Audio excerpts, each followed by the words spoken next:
Sarà a giorni il 19 febbraio l'anniversario della morte di Rosario Saranico, di 52 anni, che rimase incastrato qui alla chiusa di Stra.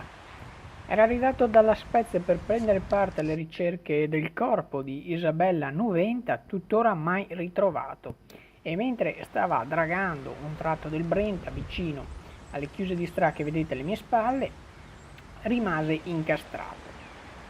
Dopo una lunghissima agonia venne dichiarato morto cerebralmente all'ospedale di Padova, dove era stato trasportato in condizioni critiche.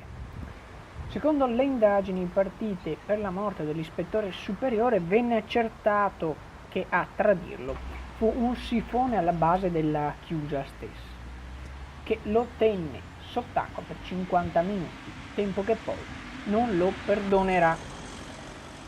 Per omaggiare di questo sacrificio è stata eretta una lapide. Zwischen Marciano e News. Stra.